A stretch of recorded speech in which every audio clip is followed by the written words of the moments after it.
So Lex Fridman sat down with Destiny for 4 hours, which was pretty surprising to me. I really didn't see kind of like the Lex, sphere merging with like the Destiny gaming sphere, but I think it was a really good conversation, Bill. And I know you watched some of it too. Yeah, I think they had a really good adult conversation. I think Lex did push on some of the things, but Steven did a good job of kind of pushing back on some issues. But yeah, overall, like, what do you think, Bill? Yeah, I was pretty fascinated by the kind of use of certain language section where, they're talking about the R word, N word, F word, slur. And, Lex was really pushing on Steven for, ever kind of using those in any sort of derogatory sense. And I think that it's just a very interesting conversation. It's not that Lex thinks that they should be, banned, but it comes down to our own personal decisions and kind of,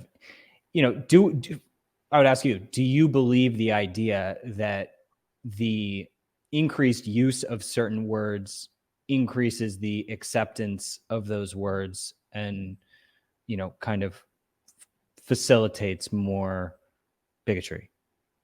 Yeah, I disagree. And this is where I disagreed with Lex. And I like how Steven pushed back on it. Yeah, just because people are using a word more frequently doesn't necessarily mean that it's going to be a negative thing. I mean, words change over time and they change meanings. And they were talking a lot about the F slur and the N word. But Steven brought up a really good point. He's like, well, how about when I say, a stupid fucking Republican or a stupid fucking Democrat? Like, am I responsible to, hold those people's feelings, consider their feelings when I'm making those statements? Or do they understand that, I'm just saying that, I'm not directing it at anyone? So yeah, there's no clear line. I mean, even Stephen also brought up like, well, Black people, for instance, using the N word in music and whatnot. And then it's like, well, okay, so if you think that that's an exception to the rule, what are the other exceptions? Right. Is there some percentage of minority genetics that you need to be able to use the slur associated with, your group? Right. At what, like, if you're 10% Black, does that mean that you can use the N word? Like 50%? Like, right. What is the point at which you're able to like own it and take control of it? Because that's the other side of the argument. To, that censoring it empowers it more. So yeah. I ultimately definitely think intention behind the specific use of it is the only tenable path forward, because you cannot police every word. It's just not possible. Right. So you have to understand the use in the specific circumstance. And, if it needs to be called out in a specific circumstance, fine. But I don't think that these blanket, it's not even bans. It's more, taboo. Yeah. Well, and it's like, I understand Lex, Lex, he's coming from a place of, we need to be nicer to one another. And, especially on social media and when we're having discussions, we need to like consider the other person. And I agree with that to a point, but like, it's no secret, like on social media, whatever is the most, controversial thing or elicits the most emotion does the best, unfortunately. And I'm not saying that's a healthy thing. But sometimes it's hard to avoid it, and especially, really seems like, go ahead. Sorry. It's just Steven's always streaming, so, and he's talking to people he doesn't agree with. And sometimes you get frustrated and you will say things like that. Doesn't necessarily mean he hates the other person or hates the group that, to say the R word or whatever. But sometimes it just comes out of frustration, Yeah. I just think that there's too many specific words to police. And, it really felt like Lex was was scolding him in like a place of love, from a place of love. Mhm. But I think Yeah. Steven was very he was very mature in how he was absorbing the scolding from Lex. Yeah. Well, and it's like, yeah, Lex wants people to be nicer to one another, and again, I can agree with that, but sometimes people, like, I agree with Steven where he's like, people want to see the drama. People do want to see like the Real Housewives and the, like that. That's why the reality shows are so big, because there is like some need for people to also kind of lose themselves in the entertainment.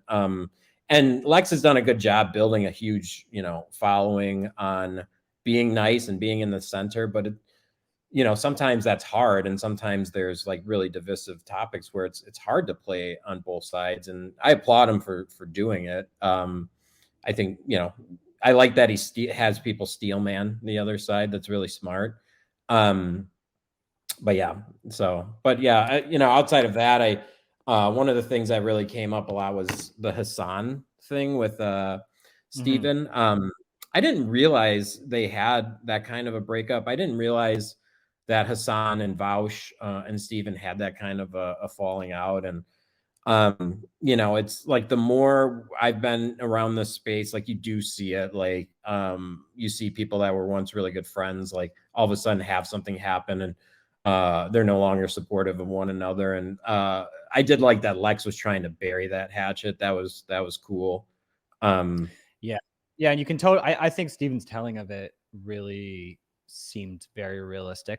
Like, people, Hasan not feeling like it was Steven's place to be saying it because he was the full-time political commentator. But then at the same time, I think that Steven likely came at Hasan very hard and almost backed him into a corner where he was saying, sort of accusing him of such deep ideology in the way that he approaches argument, that it didn't necessarily seem like he gave Hasan much room to kind of recover, like, because if you're accusing someone of like pure like identity politics and making it seem like, from a first principles point of view, they're not approaching discourse intelligently at all, it's like a pretty low blow. Yeah. I agree. I agree. Well, it'd be interesting to see them have a discussion. Steven, if you're listening, Hasan, it would be great to do that in Austin. We haven't announced it yet, but it would be cool to do something live like that. And one of the funny things I agree with Steven on was when they started talking about Joe Rogan. So Steven made the claim that majority of Joe Rogan's audience is like anti-establishment, and Lex kind of got a little offended by that, and he was essentially pushing back on Steven not to generalize with Joe Rogan's audience and things like that. But I don't think it was such a bad thing. Like, I agree. I agree with Steven that, Joe Rogan's audience and that circle do tend to have more of an anti-establishment take, but I don't think there's anything necessarily wrong with that.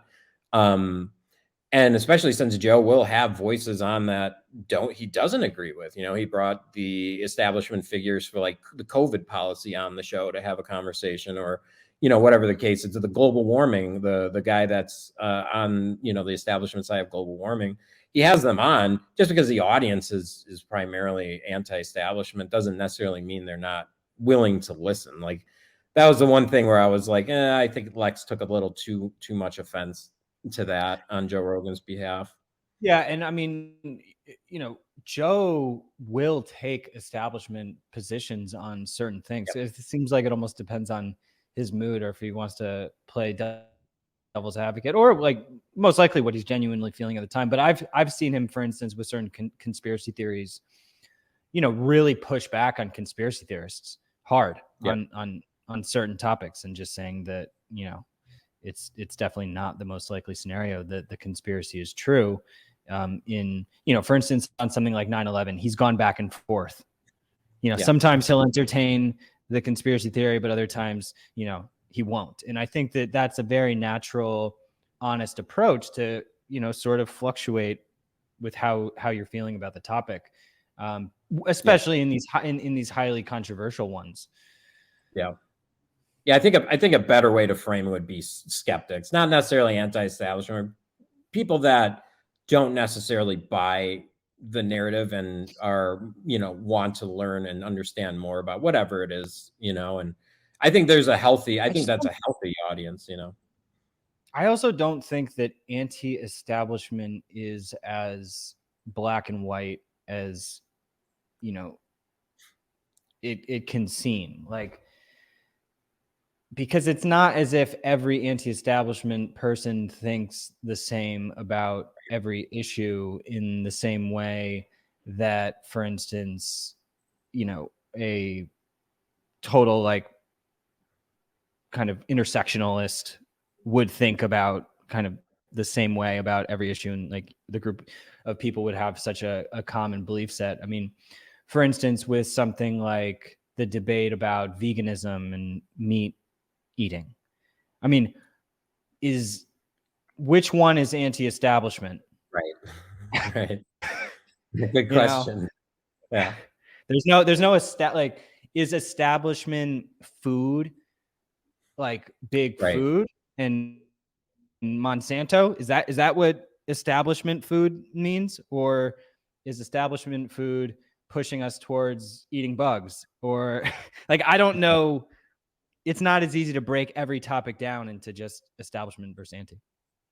I agree. And yeah, one of the things that came up, which was interesting, was Gamergate. Gamergate came up a lot in that interview, which, I think, for us, like you and I, Bill, who lived through it, like we went through it, like we understand it more. But I think there's a lot of people that are now in the political discussion that didn't really understand the importance of that time. And it was kind of like you saw people drawing the lines in the sand on social media, and heavily on YouTube back then, mostly, some Twitter and stuff. But yeah, I mean, that was such a huge cultural shift, and we're starting to see kind of the same issues play out in the mainstream that were completely, like in online only discussions back then. So yeah, that was interesting. Mm-hmm. Yeah, just one other note on the whole kind of not using certain words topic. I think that it's also not either or necessarily. By the end of that conversation, correct me if I'm wrong, it felt to me like Steven was sort of agreeing with Lex. Like, I'm going to sort of slow down using those words. Is that how you perceived it?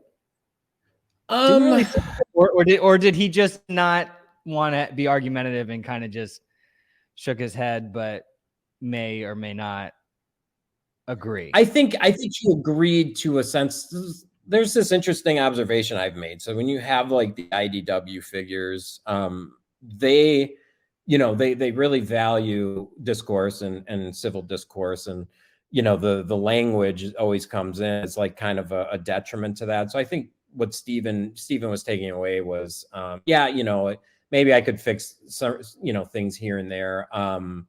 And kind of like what Lex was saying, it's like, oh, was it art or musician? I forgot what he used to highlight it, but it was like, I listen to you, I think you're doing great, and then all of a sudden you start saying these words, and then I get turned off. Like, but I think part of Steven's success and part of his secret is that he's not afraid to yell at his audience, and I think people like appreciate that. There is an honesty to that, instead of him being a creator where he's just placating the audience. He actually will challenge his audience. And I don't know. I guess it remains to be seen. Like, will he change? Will he change that? I don't know. He's obviously evolved over time. There's words we don't say anymore. That just you don't say it anymore. And that's part of the culture shift, I guess. But I don't know. It's hard too. Like, well, again, that's the thing. It's almost like, I certainly make a deliberate decision not to use certain words in many different situations, and I'm happy to do that. That doesn't mean I will never, but yeah, I don't want to. I don't feel the need to, especially like live or, you know, on a broadcast video, but it kind of ruins it when it's someone like telling you to do it, like telling, like, no, like you can't do this because it's like super offensive, Right. versus just knowing that and doing it. So it's just an odd dynamic when, you know, you're sort of like not initially making the decision yourself. Yeah. And we don't do that live. Like, we don't tell people, hey, you can't say this, you can't say that at any of our live events. I remember the one we did in New York, some of the feedback I got from more of the traditional conservative types was, oh, the stand-ups, they just swore too much. Like, it just kind of, it took me out of it. It was like they're just swearing too much. And it's like, well, it's stand-up comedy. Like, what do you expect, first of all? But yeah, I mean, but there are even comics that will toe the line. Something like Jimmy Fallon, or, you know, like the nighttime shows. I mean, like Chappelle, Chappelle said the N-word on SNL. Yeah, and multiple you know, times. I think he, and what was it that he said? You know, if you say these two words together, Yeah. and he did it on. And so let's move into that a little bit. Yeah.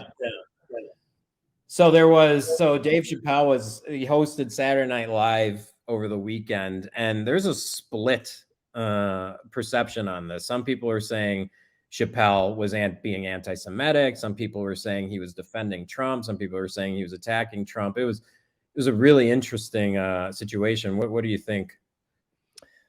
Yeah, he definitely played it right down the middle, and it was really fascinating to me. I mean, yeah, he made fun of both sides. I think he played it great. It was right where you want to be as a comic.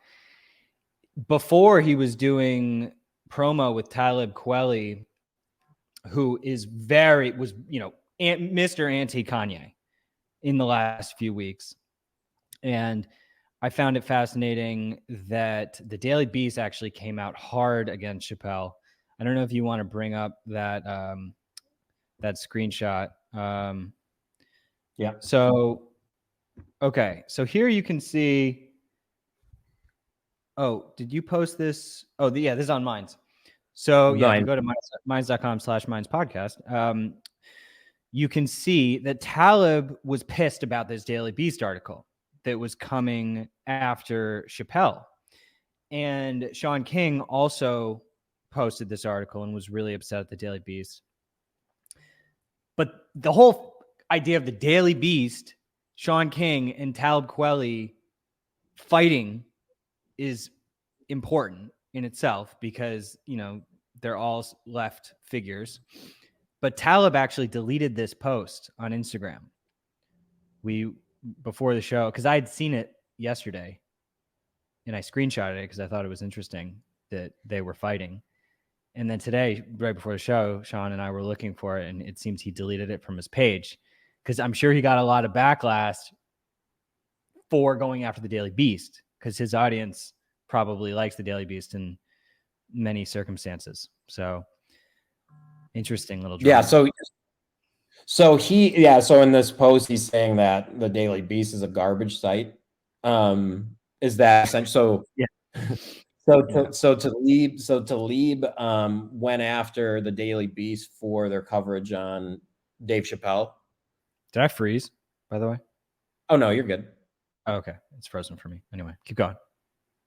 Yeah. Talib was going after the Daily Beast for this piece on Chappelle. Is that the? Yep. Is that okay? Yeah, and then did you bring up Sean King's post about it as well? I did not. And yes, you are frozen. It's okay. I'll do that. I'll pull up the Sean King thing. Yeah, it's not a big deal. We'll wrap it up in a second. Okay, so just read. Can you just read what he said? Yeah, I said, what the fuck? That's literally not what happened at all. How sway. 1, never, ever, ever trust anything that comes from the Daily Beast. They are horrible people that have been obsessed with me for a decade, caused my family so much pain. 2, they really watched Dave's SNL monologue and came away with the conclusion that he's anti-Semitic too. 3, here's the thing. at the point in which everything and everyone is labeled anti-Semitic, you cheapen the label and make it hard for any of us to understand when it really does or doesn't exist. I mean, How that's funny. pretty fascinating hearing that from Sean King.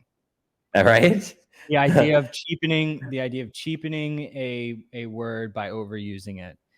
And Like actually, Nazi, racist. yeah, Right. yep, exactly. And to be fair to Sean, we've reached out to him about events. He's shown interest.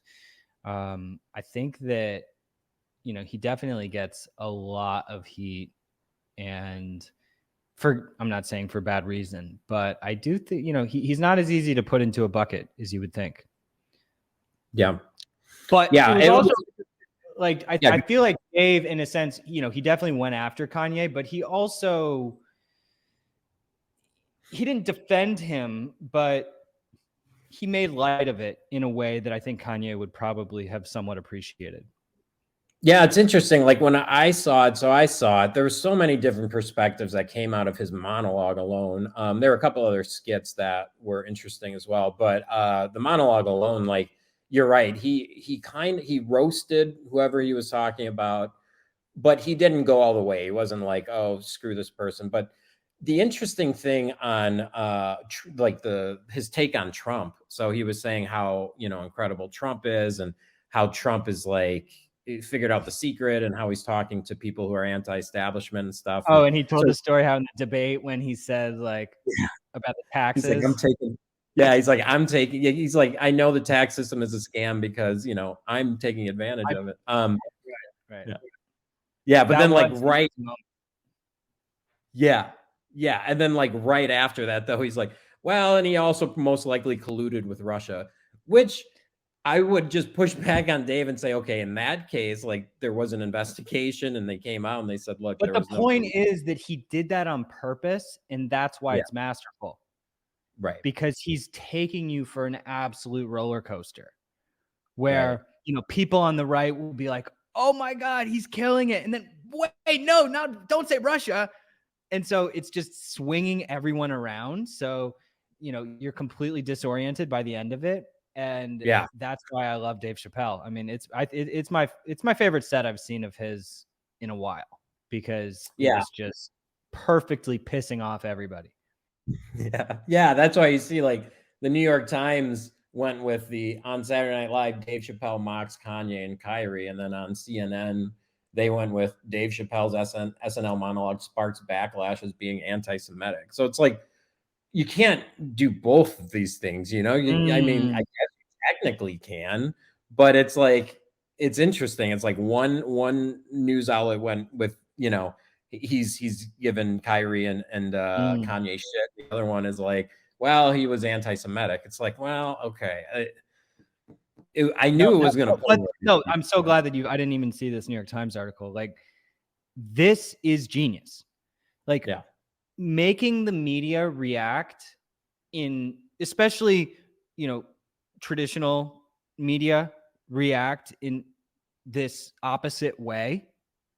Yeah. I mean, that, like, he's playing them. He won. Yeah. So Yeah. I love it. It's amazing. And to be fair, and we have to give credit to Saturday Night Live and Lauren Michaels for even having him on. So like I agree, like that was a really good play by them too, because he, Yeah. in this news cycle, I mean, they even did jokes about it. It's like, oh, are we sure we want to have him on type of thing, and Right. boycotting rioters and all this stuff. So kudos to them, like I For think sure. Absolutely. so. Good stuff. All right. Well, I think we can call it. I'm frozen coming at you. Hit us up. Mine's